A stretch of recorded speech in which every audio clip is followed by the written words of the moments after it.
સ્વાગત છે। હું છું સુભદ્રા અસારી। હવે જોઈએ આજના મુખ્ય સમાચાર। અરવલ્લીમાં સ્વ લલિતાબેન રાઠોડની સ્મૃતિમાં નિઃશુલ્ક નેત્ર નિદાન કેમ્પ યોજાયો। અરવલ્લી જિલ્લાના પત્રકાર વૈભવ રાઠોડની માતુશ્રી સ્વર્ગસ્થ લલિતાબેન સોમાલાલ રાઠોડના પાવન સ્મરણાર્થે મોડાસા તાલુકાના સાકરિયા અને માથાસુલિયા ગામે નિઃશુલ્ક નેત્ર નિદાન અને મોતિયાના ઓપરેશનનું કેમ્પનું આયોજન કરવામાં આવ્યું હતું। જલારામ આરોગ્ય સેવા ટ્રસ્ટ હોસ્પિટલ મિગ્રજના સહયોગથી યોજાયેલા આ સેવા યજ્ઞમાં 200થી વધુ લોકોએ આંખોની તપાસ કરાવી આરોગ્ય લાભ મેળવ્યો હતો। માતાના સ્મરણને માનવ સેવા સાથે જોડાવાનો અનોખો પ્રયાસ પત્રકાર વૈભવ રાઠોડ તથા શિક્ષક ભાવેશભાઈ રાઠોડ દ્વારા કરવામાં આવ્યો હતો। કેમ્પનો પ્રારંભ અનિતાબેન, ભારતીબેન રાઠોડ, યુવરાજ, ગ્રેસી અને શેમ્યાએ મૌન પાળી સ્વ લલિતાબેનને શ્રદ્ધાંજલિ અર્પી કરીને કર્યો હતો। કેમ્પ દરમિયાન જલારામ આરોગ્ય સેવા ટ્રસ્ટ હોસ્પિટલ મિગ્રજના પીઆરઓ ભીખુભાઈ બામણિયા તથા નિષ્ણાત તબીબી ટીમ દ્વારા આંખોની સૂક્ષ્મ તપાસ કરવામાં આવી હતી। જરૂરિયાતમંદ દર્દીઓને નિઃશુલ્ક દવાઓ તેમજ રાહત દરે ચશ્માનું વિતરણ પણ કરવામાં આવ્યું હતું। તપાસ દરમિયાન મોતિયાની સમસ્યા ધરાવતા 12 દર્દીઓને નિઃશુલ્ક વાહન વ્યવસ્થા દ્વારા મિગ્રજ હોસ્પિટલ ખાતે લઈ જઈ મફત ઓપરેશન માટે મોકલવામાં આવ્યા હતા।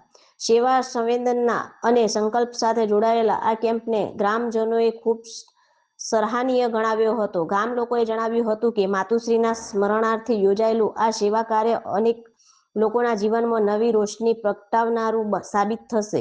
માનવ સેવાને જ સાચી શ્રદ્ધાંજલિ ગણાવતા પત્રકાર વૈભવ રાઠોડના પરિવાર, ગ્રામજનો તથા શ્રી જલારામ આરોગ્ય સેવા ટ્રસ્ટ હોસ્પિટલ મિગ્રજ દ્વારા સ્વ લલિતાબેન રાઠોડને ભાવપૂર્ણ શ્રદ્ધાસુમન અર્પણ કરવામાં આવ્યા હતા।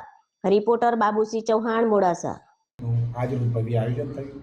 આજરોજ તારીખ 26/5/2026 અને મંગળવાર કેમ્પનું આયોજન માથાસુલિયા તથા સાકરિયા ગામે કરવામાં આવ્યું। આ કેમ્પમાં સ્વર્ગસ્થ લલિતાબેન સોમાલાલ રાઠોડ જેમના સ્મરણાર્થે જે કેમ્પ કર્યો, જેમાં વૈભવભાઈ રાઠોડ અરવલ્લી જિલ્લા પત્રકાર જેમના સાથ સહકારથી અને દિનેશભાઈ બામણિયાની સમગ્ર ટીમ જે માથાસુલિયા ખાતે પ્રચાર પ્રસારમાં સારો સહયોગ રહ્યો, જેમાં સંસ્થાના પીઆરઓ હું ભીખુભાઈ બામણિયા કેમ્પના સ્થળે હાજર હતો।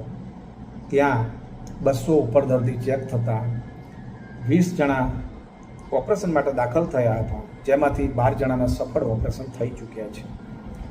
સારી દ્રષ્ટિ મળે, સારું વિઝન મળે અને સંસ્થાની કામગીરી બિલકુલ વિનામૂલ્ય થતી હોય કેમ્પના સ્થળે રાહત દરે ચશ્માનું વિતરણ કરવામાં આવ્યું, દવા ટીપા મફત આપવામાં આવ્યા અને આ કેમ્પમાં દર્દી નારાયણે સારો એવો લાભ લીધો।